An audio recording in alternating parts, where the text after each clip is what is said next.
Nagkakandara pa na ang mga teams na makakatapat ni Kai Sotto, mapa Japan B-League man o mapa FIBA, ay lahat takot na kay Kai.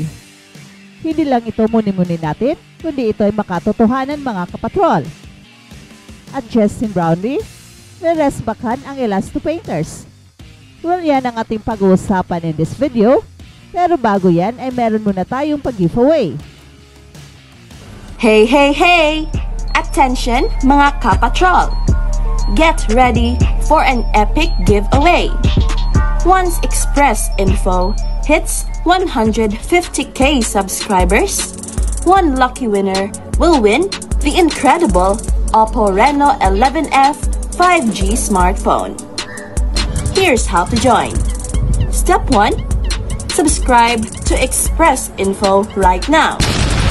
Step 2. Like this video. Then step 3. Comment anything good and positive about our idol Kai Sotto. Super easy. Just subscribe, like, and comment.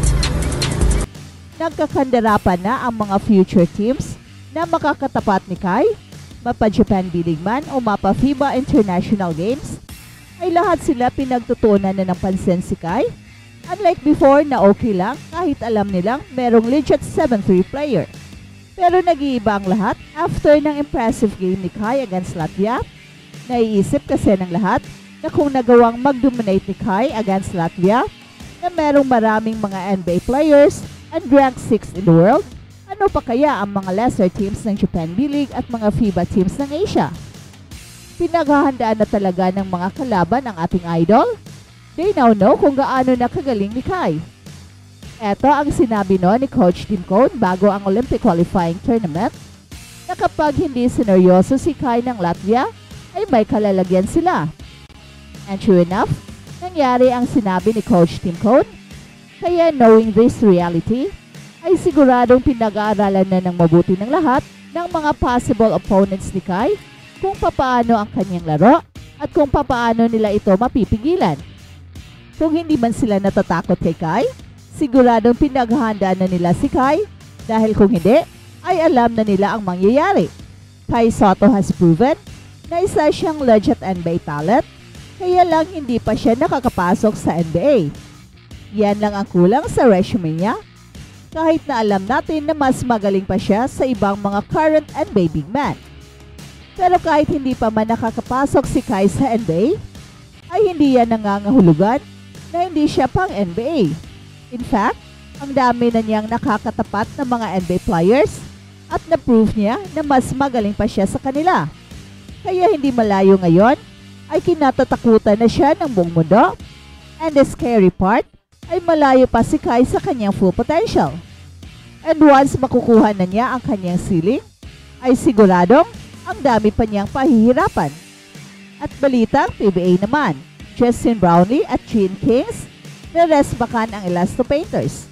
Muling magtatapat ang Barangay Ginebra at Rain or Shine sa second round ng PBA Season 49 Governors Cup sa Smart Araneta Coliseum ngayong Biyernes. Naisahan ng Elasto Painters ang Gene Kings ni Justin Brownlee 73-64 na ginanap sa Candon noong August 24. The Ginebra we played in Candon is not the real Ginebra. So ito nga, gumaganda na yung laro nila. Ani ni Painters coach na si Yang Yao. On Friday, we will be playing a tougher team, a better condition team, and I'm sure ayaw nilang maulit yung nangyari sa Candon, pero kami gusto naming maulit. Yan ang dagdag na sabi ni Coach Yang Yao. Nakatatlong sunod-sunod na panalo na ang Gene Kings. Huling laban sa Blackwater, 112-98 noong September 10. At kapag nabawian ang Rain or Shine, magbubuhol ang dalawa sa 5-2. Isang panalo pa ay makakasiguro naman ang Painters ng silya sa quarterfinals pagkatapos ng 10-game intra-group eliminations. Parang gusto ko nang maniwalang contender na kami, pero hindi pa masyado. Wika pa ni Coach Yang. Bago nakangiting dinungtong, medyo naniniwala na ako kapag nadalawahan namin ang Ginebra. Pero sa ngayon, hindi pa ako masyadong kumbinsido. Sa kabila, umaasa naman itong si Coach Tim Cone na natuto na sila sa talong yon sa Painters. That was a game which we led for 3.5 quarters, and basically, they blew us up in the last quarter. We gotta learn from that. Git pa ni Coach Tim Cone. Nagagamay na ni na RJ Abarrientos, Stephen Holt, Isaac Go ang sistema ng Jeans at nagkakaamuyan na sina veterans Japet Aguilar, Scottie Thompson at Justin Brownlee.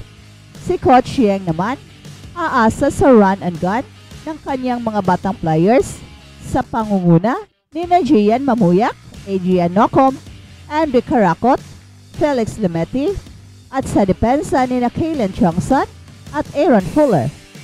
Look at rain or shine's pattern. That's basically the way they play.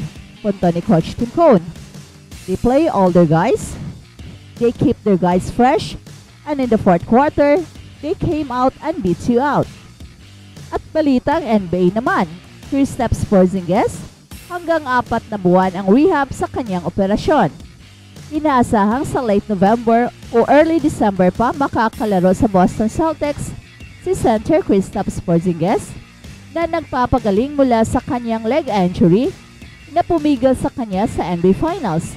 Kinailangang operahan ang 7'2" big man at buwan na abutin ng recovery.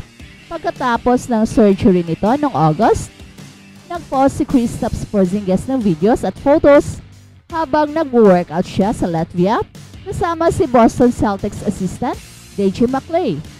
At nitong September 10, nagbigay muli ng update si Kristaps Porzingis sa kanyang rehab.